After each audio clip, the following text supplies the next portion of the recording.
On this show, we talked to David Wehunt about his Purple Haze racing team. I want to dedicate this show to the people that we get our connecting rods from since 2015 for our alcohol motors. They've been a good supplier for us. You can reach Mike or Julie down at rrconnectingrods.com at 941-621-8143. Check them out. To the max, we have Mr. David Wehunt. Hey, man, how you doing? Good, Andy. Good deal. So, Purple Haze Racing, how did you come up with the name Purple Haze? Oh, boy. That was my wife's idea, actually. Okay. We kind of like to thinking about haze, something fast. It's like a haze going by, Purple, how it got in there, I'm not really sure. Um, the Haze, Purple Haze, Jimi Hendrix song, Purple Haze. So, kind of, I said, hey, that sounds like a good boat name. It sounds fast, colorful. I said, hey, why not? So that's kind of how I came up with it. Very cool. So, where are y'all based out of? Well, we live in Georgetown, South Carolina, which Okay. a lot of people don't know where it is. It's in between Myrtle Beach and Charleston, kind of in the middle. So, Excellent. yeah. I got a lot of business in Charleston, and I do yacht marine AC for a living. Okay. Kind of unusual field. I love seeing your pictures on Facebook of the big yachts you're on, servicing those boats and everything. That's awesome. Yeah. Very nice boats. There they are. Hard to get into sometimes in the engine rooms. I bet so. And, you're at the coast, so you think you'd be offshore boat racing, not racing drag boats. So how did this all start for you? Well, as far as boat racing goes, kind of the thing with the water started in the 80s with me. I bought a jet ski. I rode one, I rented one. This was probably the early 80s. And I decided to buy one. I liked it so much. I said, I want to go faster. So we started modifying them. And then one thing led to the other. We set up a closed course and started racing each other. We did that for a long time. We'd go to the local lake and set up these buoys and race around the buoys. And then I found out about some races that were in Maryland. It was like a kind of like what Lucas Oil has. It was a series. So I said, hey, I'm going to give it a try. So I went there and I did okay. And I said, I enjoyed that. I think I'm going to do it again. So I kept going back. And eventually I won some. Then I started doing tricks on them. They had like a freestyle event. Well, I had played in the lake on them for a long time, doing headstands and getting backwards on them and doing barefoot and backwards on them, holding up the handle pole one hand and submarining them. That was before the aerial barrel roll. I was not crazy enough to try that. That came later on, just about when I got out of it. And I said, no way. I said, that looks like a way to break my neck. So anyway, I started a family and I had to stop racing. And I started a business. So time went on. I got back into boat racing. It was funny how that happened.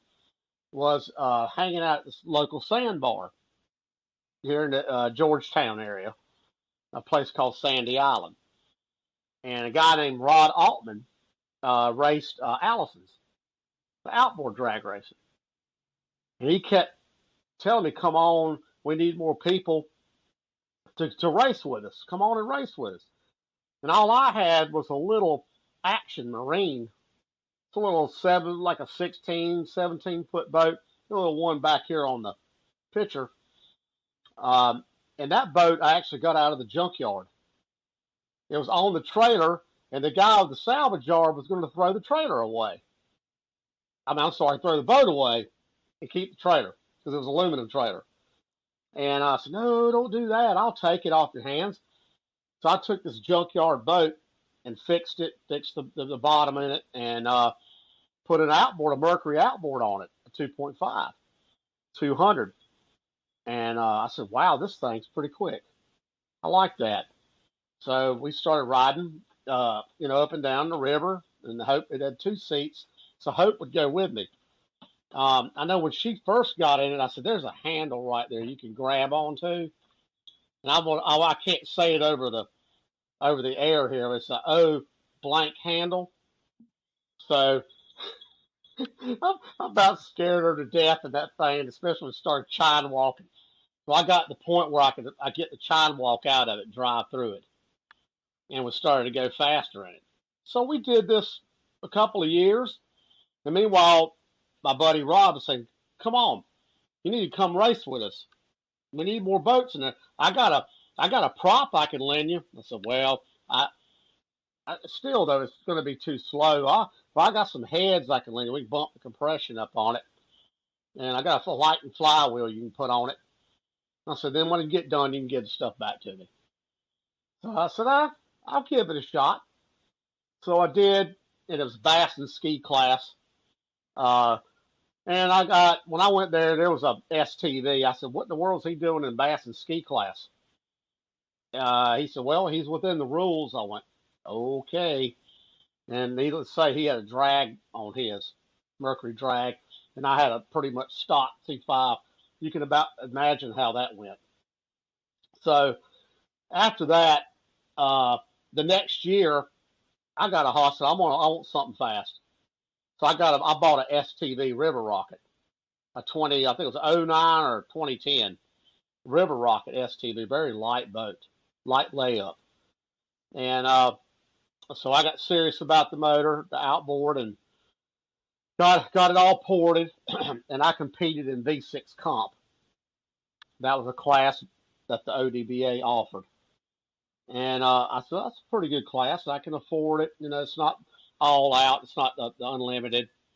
I said, I think I can swing this. It was a steel motor class, not, nickel seal motor. So I said, I like that class. So anyway, I started winning in it my first year. And then we went to Jasper to the finals. And Jasper, as you know, is hard. It's hard to win there. Very tough. I mean, it's kind of like the finals they had out in Arizona. From all over the country were there. And I actually won that class. So for Wow. Jasper, yeah, I couldn't believe it. So, congratulations. Yeah. So I actually took a trophy home from Jasper. And then they changed the rules after that. They had rule changes over the winter. I said, well, then they did away with the class. I said, well, I can't compete in that class anymore. So they don't have, they did away with it. So I ended up bought a quartermaster. And then I got serious about that engine. I said, I'm going to do something different. I'm going to go OMC. So we took a OMC, and the guy named Sam Jenkins down in Florida that does a lot of the modifications to them. And also Gordon down there, and I think he's in the southern part of Florida, Monty Racing. And I've used one of his power heads. And so I had a highly modified OMC and the cowling. I said, what am I going to do for a cowling? I said, I don't feel like spending $1,800 on just a cowling. So we got him Jeff Dunn. He does engine work on the 2.5s, and he had us. Well, I got this 300X laying here. I took off the customer's boat because it was broken on the bottom. I was going to throw it away. So we took it, we stuck it on there, and it fit. So I had a Mercury cowling set up with OMC underneath it. Okay. That was hilarious. And then I took a fountain steering ram on the side to steer it. I made it work off a fountain. Okay. And hydraulic steering. I ended up Yeah, yeah, and I ended up putting a chrome moly midsection on it. It looked like a skeleton. It was very unusual, and I got that from Monty Racing. So I had definitely had an unusual setup. Uh, so I raced that for a little while. Uh, I think I went to KDBA one time with it. Okay. Didn't have the engine height set up right on it. And I said, well, I don't know if I like the rope racing, you know. So I'll go to it every now and then, and I did, but I didn't get really serious about it. So anyway, as far as the inboards, how I got into inboards was a friend out there Columbia area. So I went to the I think it was the Lake Murray Drag Boat Association, and I saw what they were running. They had the hydros. I said, "Hey, that's cool. I like the way those sound." I said, "I want one of those. I want to do that." Because on the outboard side, they didn't really have a class that I fit in. I'm talking about heads up ODBA. Not really, not unless I spent a lot more money. And then the boat Mm-hmm. was a little too heavy. It was an older quartermaster. It's kind of like the one Marty Logan used to race, Okay. and before he got into inboards. So anyway, he was also another person that I wanted to, he encouraged me to, hey, you ought to try run an inboard. And he got out of the outboards, and when he went but he jumped in a pro mod right away. I don't even think Mm-hmm. he was in an open boat, So, because I had talked with him on and off uh, over the years, he said, "Well, what you ought to do is get a pro mod capsule boat." I said, I'm not ready for that. I said, I don't have any experience. I said, I need something. I think I'm going to start open boat, get some experience. I said, my budget's not ready for that either. So I kind of found this. I don't even know what it was at the time. The C&H Hydro. I said, oh, this thing looks cool, and it was out in Arizona. A guy named Brian Letterly Mm-hmm. he's got the boat. He's a boat broker. Well, actually, luxury broker. He does cars, motorhomes, airplanes, and I bought it from him. And I really didn't Okay. know what I was. I didn't really didn't know what I was buying. I said, this boat's cool. I said it would make. I think it would make a good drag boat. It had a past history. Dick Christensen used to run this boat, and Okay. he in the Bakersfield area. So that's where he ran it. Arizona to California. That's where it was run at before I Okay. bought it. He retired, and I got all of his stuff. So I got a good deal on it, and that's how I got started in that. So, but it's definitely come a long way since then. Yeah, yeah, So did you, when you came back to the East Coast with it from Arizona, now that was already a blown deal, yes, or was it a carbureted? Okay, it was a blown deal. it was. It was blown alcohol. Okay. Yeah, it And needed then to be freshened up. That's for sure. okay. It was kind of It was kind of worn out when I got it, and I just threw a new blower on it. It went racing. But believe it or not, it didn't blow up, so I was happy about that. It had aluminum rods in it. I didn't know how many hours were on those things. It's surprising it held up. So I've built another engine since then, thank God. Definitely. So then you started going to KDBA more regularly, or did you go up to Lake Murray and race with those guys? What'd you do? No, this boat has never been to Lake Murray. Okay. I immediately started racing with KDBA, Okay. and that's when they were at Kentucky Lake, and actually primarily in Kentucky area Mm-hmm. before they started at the track. Okay. And I've been with them ever since. Excellent.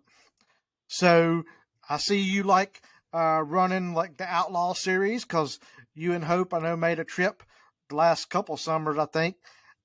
Take some time off and go out there and run in Oklahoma at some outlaw races. And then I know you made the trip to Phoenix the last couple times as well. We did. I Yeah. did pretty good in the outlaw races. So I plan to keep doing that.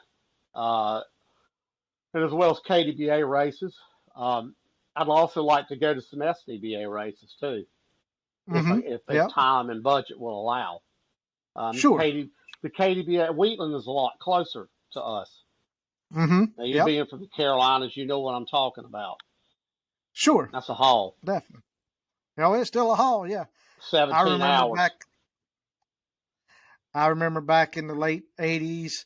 We know we raced with the United States Drag Boat Association. We were racing in High Point, North Carolina. We were racing in Greenwood, South Carolina, Lake Lyman, Augusta. We had Right. all these tracks close to us, and now our closest track is 18 hours away. I know it. I wish Augusta and High Point could return. Oh, absolutely. I've Yeah. heard talks about it, but it's going Yeah. to take, you know what it's going to take: Oh, personnel, yeah. money, insurance. Absolutely. Mm-hmm. It's going to take a So, lot. exactly.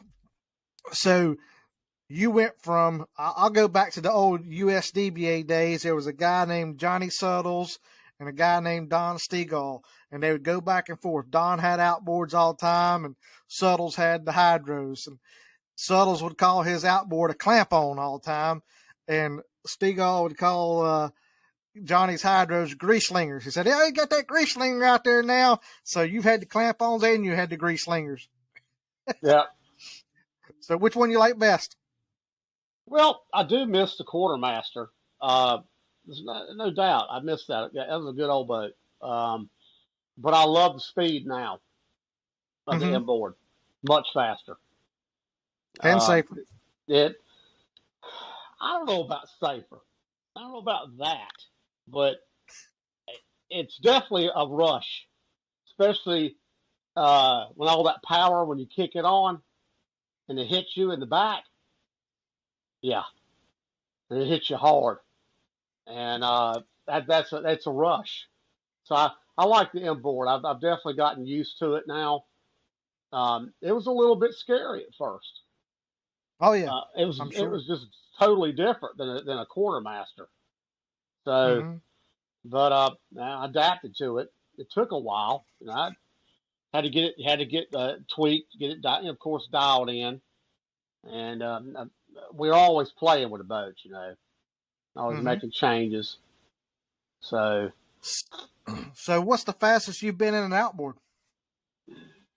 I'm trying to think. I want to say 120, 125. That's it Okay, as far as the outboard goes. that's plenty fast in outboard. So now let's talk about the hydro you're in now. So what's the quickest or the fastest you've been in that? Ooh, I, I know my GPS. This was during an outlaw race, and I saw it on my race pack, and I saw 158. Okay, So because I think I've heard. yeah, go ahead. I thought I heard a couple of 156 or something on the PA or something. Yeah. So. Yeah, Yeah. that's right. Yeah.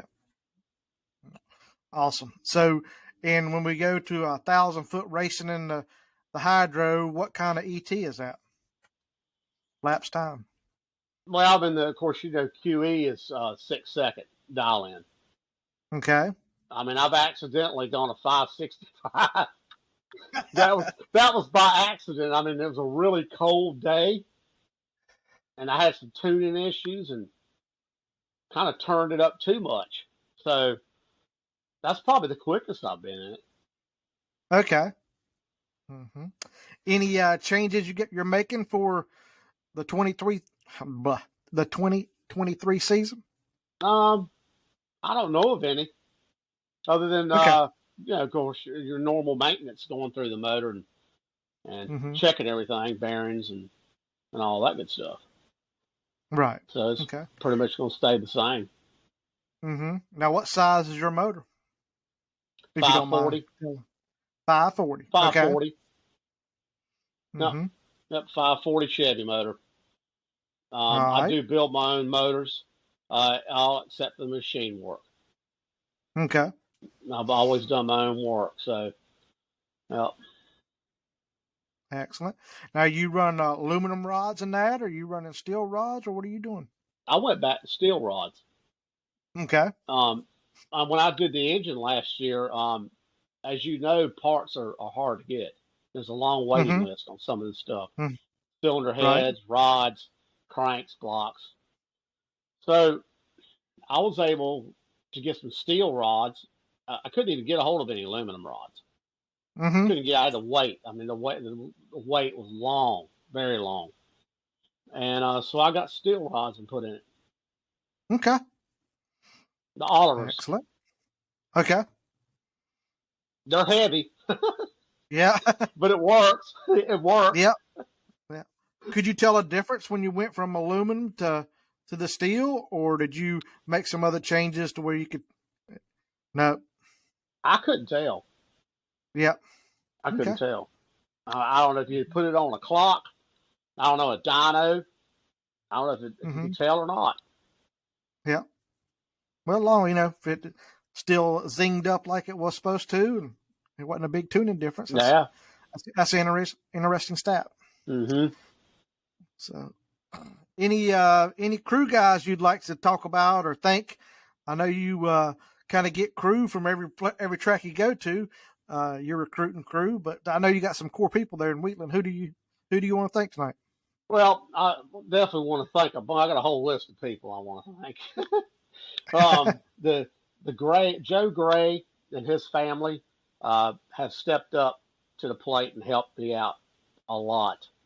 And I want to thank him and his wife Sherry, his son Andrew, his wife Marissa, uh, and Joe's daughter Shelby, and then you got Andrew's sons Tucker and Hunter, and now their newest addition Emberlyn. So Okay. that's the whole family there, and they started out as fans. They came by the tent, and I Mm-hmm. happened to have some old engine parts. Piston. I signed a piston, put Hunter's name on it. Took a rod, one of the old aluminum rods, and signed it, and put Tucker on it. So I started doing it. I signed all the rods and the pistons away, an Yeah. old blower belt. Uh, uh, and so they started coming back visiting us. And they said, "Hey, you need any help?" They saw I was kind of struggling. It was just me Mm-hmm. doing I was tuning it and putting the fuel in it and all that between the rounds. And I said, "Sure." So they jumped in and started helping, and now they're the regular crew at the Wheatland track. And I'm So glad we're talking about that because you know our pits are open to the fans. They can come in. There's no extra charge to get into the pits. They can walk right up to the boats, talk to the drivers. They're not behind some kind of picket line that you got to stay away from the boat. You can get right up there close, talk to the that's crew. right. So, race fans come out to the races and get out of the stands and come down to the pits area to interact with the racers and the crew. That's right. Um, there's a lot of people that come in there for the weekend and need help putting the boat in and out of the water. You never know. It might lead into a crew member. I know we have several crew members on our team that were fans that came to races and struck up a conversation and Yep. turned into friends and turned into be crew members. So That's right. it's so come out of the stands, fans, and come down there and talk to us. We love it. Absolutely. I'd like to. I kind of wish we had a more of the show and shine before a race. Mm-hmm. We could Yep. take the boats and even we just stay on the property at the entrance Mm-hmm. right there. That way you wouldn't have to take it out there on the road and all that. We put them Mm-hmm. right there and try to attract people coming in, and then the ones that feel like taking them to Springfield to a cruise in or car shows, and Mm-hmm. I've done a few of it around my area, a couple car shows. That's right. You do a lot of media appearances and for your fans there in your Yep, area. yep. Well, we try. You know, everybody needs Yep, to do it. Bring the awareness on drag boat racing. absolutely. Say it's So out there. tell us about your sponsors. All right. Well, we got Marshall Tucker Band. We have Epic Construction. They came on last season, and then they're actually located in Kansas City. And then we Okay. have Super Clean. They've been with us 2 years. Gray Con Concrete Construction. That's Joe Gray, who's my crew guy. Mm-hmm. That's his company. He does concrete in his area. And then we have Integrity Fencing, that his son owns. And then Okay. he's also does tires. He does fencing and tires. And this place is called Outlaw Tires in Concordia, Missouri. Is that Missouri? Yeah, Missouri. Uh, and then we have Jet Set Luxury Brokers. That's the man I'm talking in Arizona that I bought the boat from, Brian Letterly. He helps us out a little bit. And He's then got some nice stuff. He brokers too. doesn't he though? Oh Wow. yeah, I see those motor homes, and I'm like, Yeah. man, those things Yeah. are bad. Come on. Heck, I've seen a Learjet before. Wow. Mm. I've seen a helicopter. Yeah, he Love my broke us. coverage area. And then also my company, Southeastern Marine of the Carolinas. And then of course, none of this would be possible without my wife. She's Miss my Hope number. does take good care. Yeah, she's number one. None of She this would takes be good possible. care of you. Yes, she does. Absolutely. So, then the other people I want to thank here is the photographers that come to Absolutely. the races. We have a Yep. lot of great photographers that come, so they all support those guys, buy their pictures. Mm-hmm. Definitely. And then of course we have RFC. They come to the races and pray over us Mm-hmm. Absolutely. before we go and go in the water. That's number one necessity. And then we have Trinity Racing, which is Mike Griffith. Yep. He's with the SDBA. Yep. And then Great guy. also the Heads Up clubs, which I want to thank them too. Smoke on the Water. That's another great Heads Up. And then we have the Oklahoma Drag Boat Association. That's another one. Okay. Very good people there. Love going there. Then I'm going to thank the Lucas Oil Speedway for having all of us. Danny Lorton. Yeah. Thank you. Danny's done a good job. Yes, thank you for giving us a fantastic place to race. Absolutely. Yep. So that's yeah. If anybody has not been to Wheatland, Missouri, to that Lucas Oil Speedway, get you a plane ticket, fly into Springfield or Kansas City or St. Louis. I think Springfield's an hour and 15 minutes from there. St. Louis is probably 3 hours, and Kansas City 2.5, 3 hours away. But that facility is just unreal with the grandstands. Yeah, the boat's right there, running right in front of you. So doesn't get any better. It doesn't get any better than that facility there. So even when the wind kicks up, it's still manageable. Yeah, we've been. It blows straight down through there and get a little rough sometimes, but we've been very blessed the last 3 or 4 years be able to run there and have good weather. Oh yeah, absolutely. Yeah. And there's also other clubs out there. The NJBA. Yep. National Jet Boat Association. Yep, Joe Shelfo. Bakersfield. Yeah, they got a race coming up here pretty quick, and I'm going to try to put a link in here, or a picture in the video here of the race schedule from Drag Boat Review. It's got everybody's race schedule on it for 2023. Yeah. So I'm going to try to include that in the video here as well. Yeah, ADBA is another one. Yep. The Arizona Drag Boat Association. Mm-hmm. Yeah. Yep.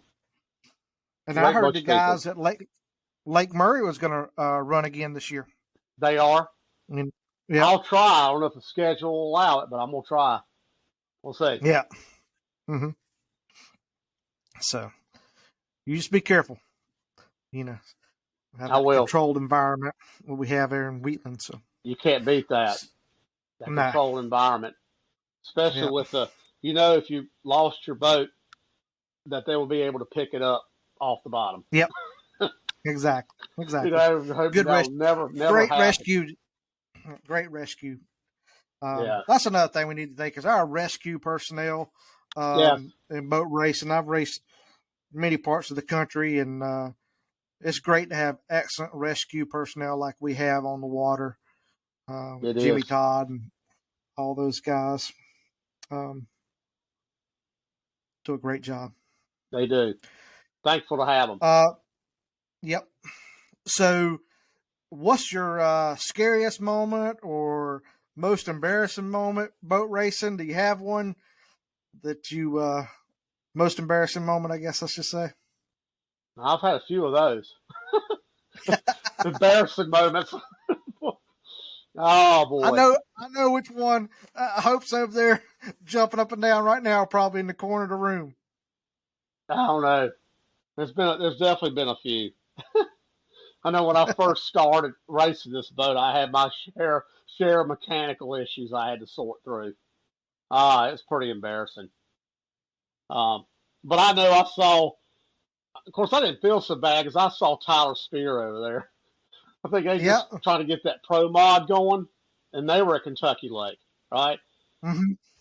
The thing I saw his boat go, whoa, and that was it. Yeah. I was already sitting out there. I think I had problems getting it out of gear. I fired it up and it wouldn't come out of gear, and it kept going past the rope. I went to grab it and it kept idling on past.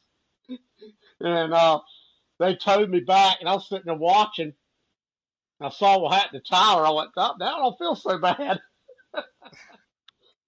We were hanging out there on the rope. I said, nice day, isn't it? I said, well, this didn't go very well. Mine didn't either. It don't matter how long you've been doing it, you're gonna have some embarrassing days. That's the way it goes. It is. It is. Yeah. And then, of course, I'd say another embarrassing time is when I let off of it too soon. I thought the end buoy was right there, and then I chopped the throttle too soon, and Barry went on by and won, and I had it. And I think Hope was mad at you for a couple of weeks there, wasn't she? She was. I try not to do that again. That's right. Hey, they're all easy to drive from the grandstands, as my friend Kevin Kinsley would say. Yeah. They're all easy to drive from the bank, until That's you're it. there in the moment and you're in control. It's a different animal. Yeah. I tell you, I really enjoyed Billy Vance that you had on there. Oh, that was awesome. That was awesome, wasn't it? Yeah. What a legend. Yeah, I want to get a lot more of the originators, legends of our sport on here. I just got to scatter it out, try to pick somebody from each association, and then throw in some legends throughout the year as well. So there's more of that to come. So definitely, well, I tell you, you and Marty have been my inspiration to do this. I appreciate that.